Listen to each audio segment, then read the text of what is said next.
As was the daily episode at the Heart of Okran, another raid of dust bandits tried their luck at the triathlon of almost certain death. After a short sprint across the peninsula that was the only entrance to the base, they had to swim down and across the long river before climbing the steps up the reinforced steel gate. It was quite astounding at deterring bandit raids, however the local mailman had posed several complaints. Okran's freaking Roth, she's stuck again! Batai, one of the newest enlisted, was currently red-faced, teeth gritted, and grappling with his assigned mounted crossbow. As he'd swiveled it around to prepare for the attackers to breach the courtyard, it had gotten stuck and would no longer rotate. Suddenly the crossbow jolted free, the round chambered also jolted free, somehow nailing Sister Tsao directly in the chest and taking her out of the fight immediately. Oh shit, you shot Sal, you bleeding idiot! Oh, I didn't mean to.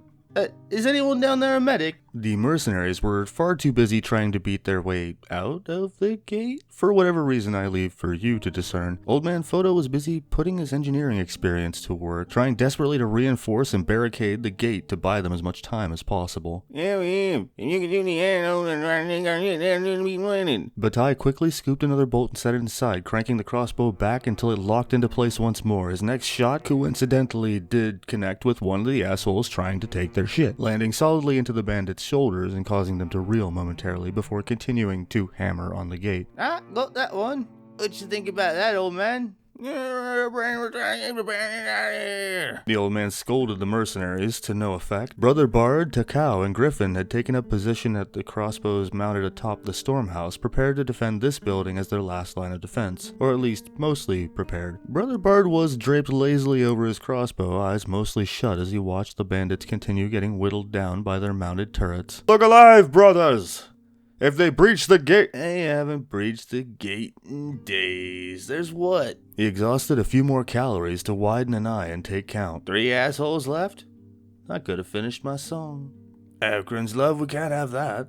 Surely that's more important than, getting robbed, killed, and shed on. Maybe not in that order. "At ease, brothers," Griffin commanded, drawing silence from them both. Brother Bard assumed a proper stance, squinting down the iron sights for a long moment. It's a bit ridiculous if you ask me. Looks like they all need to spend a bit more time playing with Betty. I should explain. Betty referred to the wooden training device they had built. It was nearly a one-to-one to one of their mounted crossbows, except wooden, and someone had the artistic addition of drawing a crude smiley face on its front. Each of them had been forced to spend a day or so spinning the device about, shooting and reloading it to ideally become somewhat familiar with the routine before the previously mentioned shit-stealing assholes would arrive. Eventually, Griffin stormed off, running across the base, no doubt to replace one of the 3 gunners. Once Griffin took the lead crossbow, the bandits began quickly dropping one by one. Some of the remaining began attempting to retreat, possibly not considering the long swim back up the river that entailed. A couple dust bosses and a handful of their goons had made it to the gate, and their efforts, coupled with,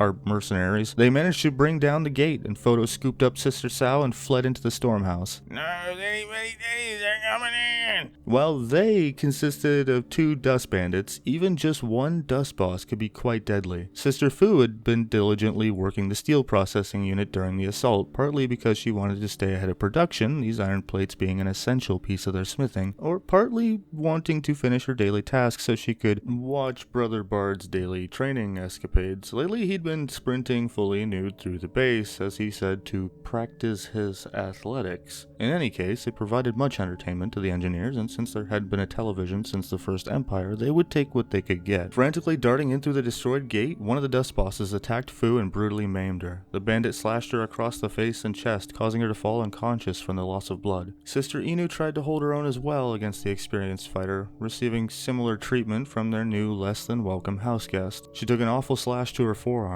as she'd held it up to protect herself from the bandit's blade. Fortunately, the arm was still connected. Even more fortunately, Batai's next bolt landed directly in the back of the dust boss's head, killing him instantly. For what it's worth, I did eventually figure out I could open and close these doors by simply selecting the building, however that was not in this episode. And so this bandit raid was over. The injured were mended, scooped up, and thrown into beds to recover. Mr. Photo was already set to work repairing their gate, grumbling under his breath and demanding refunds from the mercenary guild. "Oi, Photo, they teach you how to build that stuff back in the First Empire?" not that old, you freaking shut up, rather sold it. Oddly not present for the shed-stealing asshole visitation hour, the leader of this little assembly was out for one of his daily runs with Carlette. Thrown over his shoulder like an enormous fuzzy sack of potatoes, she chewed idly on a cactus stick as the villain jogged his way to the capital. He had stuffed Carlette's backpack full of shoddy and misshapen-looking holy crosses. Most of them were straight-ish. It was clearly one of Photo's earlier batches. My asshole! Your food or your life?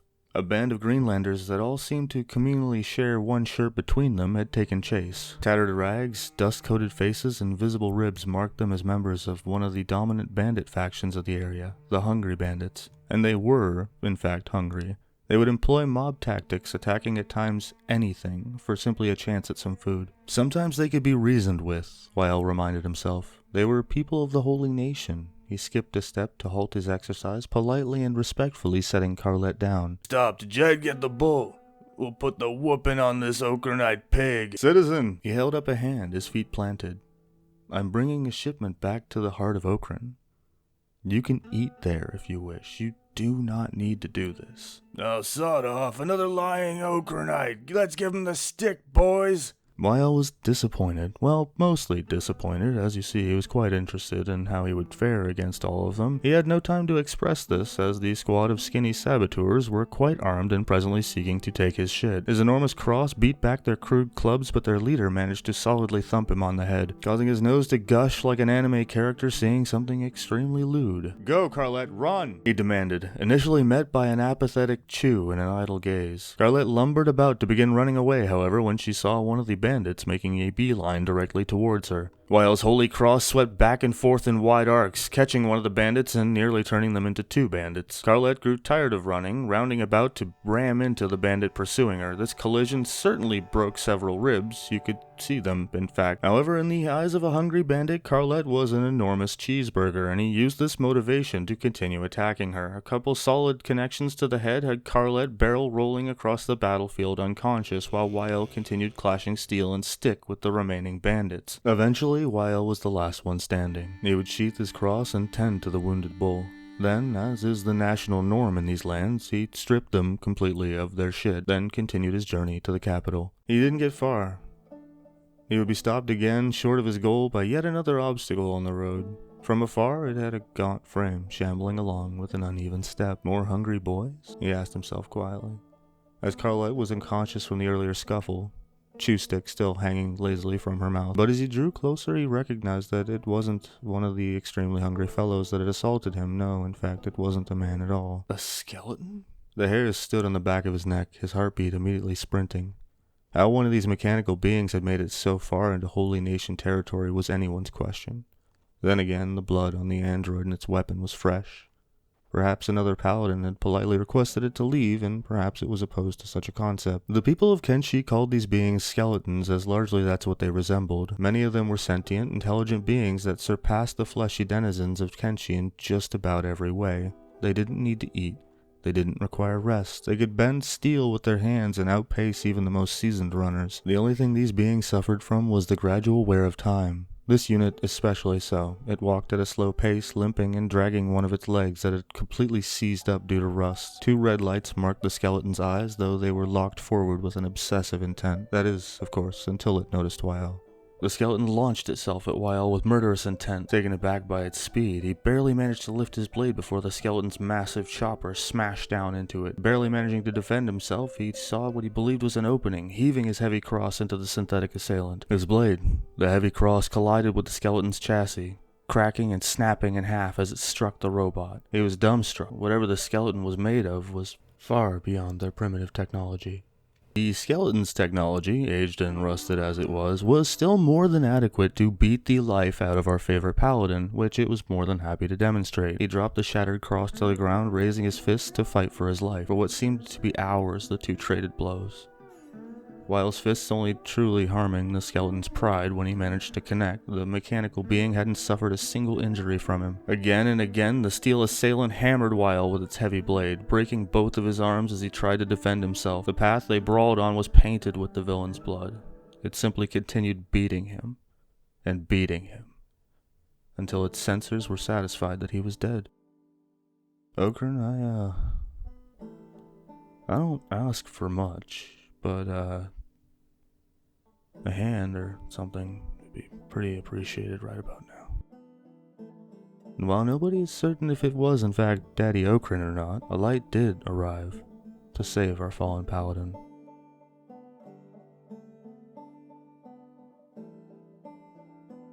Narrow's rap. Odd for you to curse, old man. I'm gonna make the wrong deal. I need that from her. Overnight, I bring all the paladin. This put Weil in an awkward spot. He knew what they were doing was likely illegal. The old man knew of this place from his travel. It was an old abandoned lab that the Holy Nation had sealed up and built an outpost beside. Whether that was to keep something in or keep others out was anyone's guess. He made the decision. They would get what they needed to improve Photo's crafting. They needed weapons they could rely on against the skeletons. His fight was with one hobbled and aged model, and there was said to be thousands of them. They needed to improve their equipment and their skills if they were going to stand any chance. And that's where I'm going to leave this one off. So thank you guys for watching this episode. I hope you guys liked it. If you want characters in the playthrough, it's gonna take a couple episodes because I've got some backlogged footage, but we're gonna get there. And if you do want a character in, just drop their information in the comments below and I'll get you in there. Otherwise, thanks for watching. Mwah.